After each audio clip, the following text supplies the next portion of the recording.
Assalamualaikum warahmatullahi wabarakatuh. Perkenalkan, nama saya Astria Pratiwi dengan NPM 222121081 dari kelas B. Pada kesempatan kali ini, saya akan memaparkan penjelasan mengenai hakikat dan konsep menulis, serta berbagai pendekatan menulis dan tahap pra-penulisan.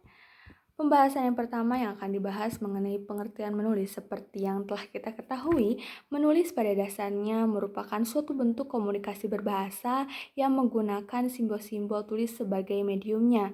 Nah, menulis ini memiliki 4 unsur, di antaranya yaitu sebagai penyampai pesan, saluran, atau medium berupa lambang-lambang bahasa tulis seperti huruf dan tanda baca, serta penerima pesan yaitu pembaca sebagai penerima pesan yang disampaikan oleh penulis.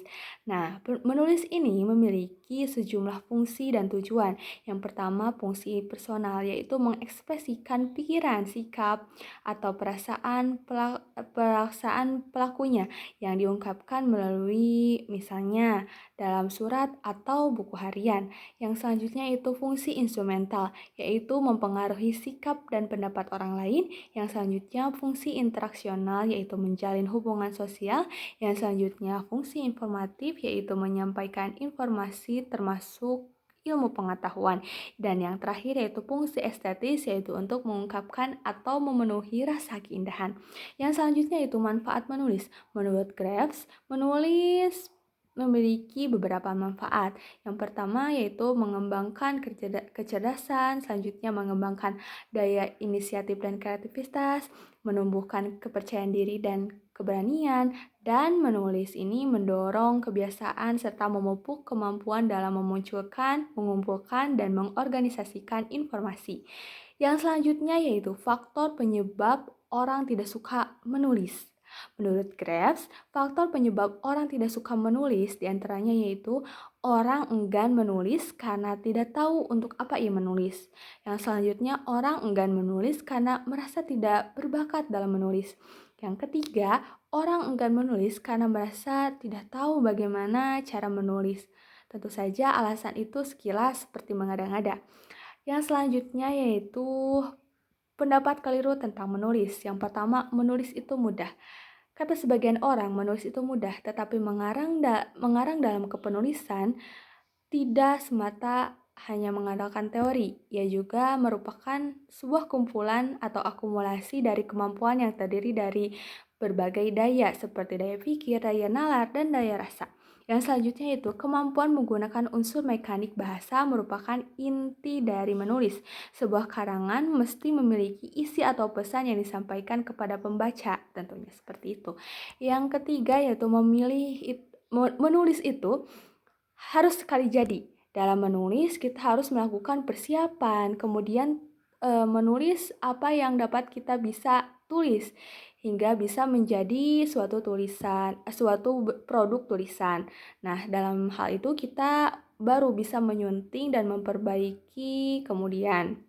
Jadi menulis ini memiliki banyak tahapan, tidak satu kali jadi. Yang selanjutnya yaitu orang tidak pernah menulis atau tidak menyukai kegiatan mengarang dapat mengajarkan menulis. Nah, hal ini tentu saja salah karena orang yang tidak pernah menyukai kegiatan menulis tidak dianjurkan untuk mengajarkan menulis karena kegiatan menulis ini bukan hanya tentang penguasaan teori tentunya, namun mencakup tentang keterampilan kepenulisan juga. Yang selanjutnya itu hubungan menulis dengan aspek keterampilan berbahasa lain. Yang pertama, hubungan menulis dengan menyimak. Dalam menulis, seseorang memerlukan inspirasi, ide, informasi untuk tulisannya. Itu semua dapat diperoleh dari berbagai sumber. Tak hanya sumber bahan cetak saja, tetapi dari bahan tak tercetak seperti radio, televisi, ceramah, diskusi, wawancara, dan obrolan. Yang kedua yaitu hubungan menulis dan berbicara. Menulis dan berbicara adalah kegiatan bersifat membangun, menyampaikan pesan, atau isi tulisan atau isi pembicaraan kepada pihak lain, dalam hal ini pembaca dan pendengar. Yang selanjutnya itu hubungan menulis dengan membaca. Goodman, DKK, dan Tierney dalam Tompkins dan Hawkinson menyatakan bahwa membaca dan menulis merupakan suatu kegiatan yang menjadikan penulis sebagai pembaca dan pembaca sebagai penulis karangannya. Ya, nah itu tuh disadari atau tidak disadari oleh si penulis.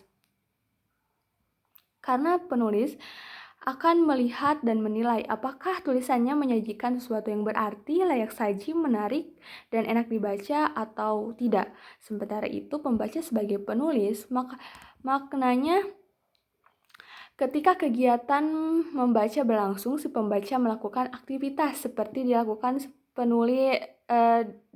oleh penulis. Pembaca berusaha untuk menemukan topik dan tujuan tulisan, hubungan antar tulisan, dan sebagainya. Bahasan yang kedua yaitu mengenai pelbagai pendekatan menulis dan tahap penulisan. Yang pertama yaitu yang akan kita bahas yaitu pelbagai pendekatan menulis. Yang pertama pendekatan frekuensi. Pendekatan frekuensi ini adalah suatu pendekatan yang berpedoman pada banyaknya frekuensi kegiatan atau latihan. Jadi semakin banyak kita sering latihan untuk menulis, semakin tinggi pula kemampuan yang kita akan capai.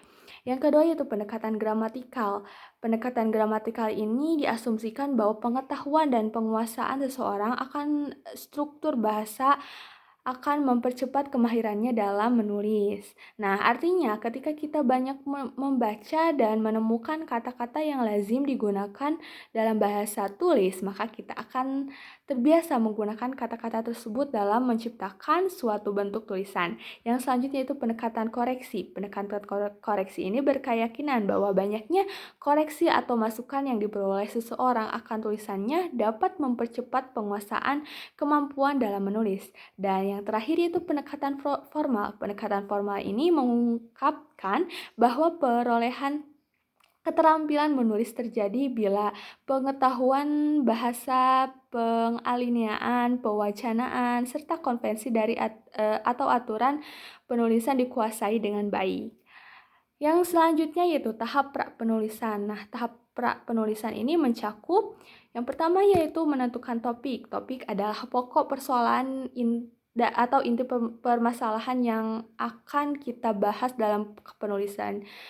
Nah, masalah yang biasanya muncul ini karena kita terlalu banyak topik pilihan dan kita kebingungan.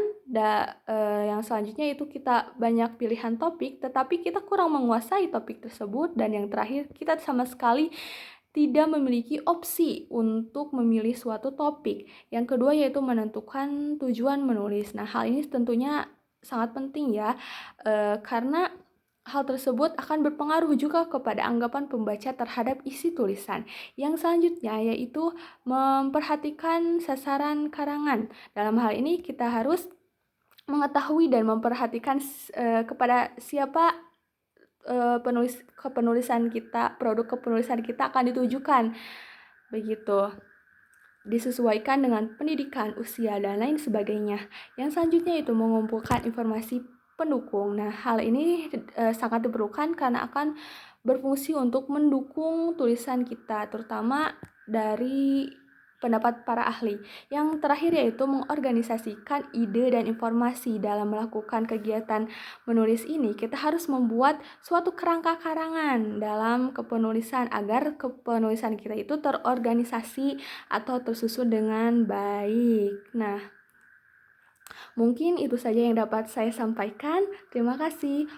Mohon maaf bila ada kesalahan. Wassalamualaikum warahmatullahi wabarakatuh.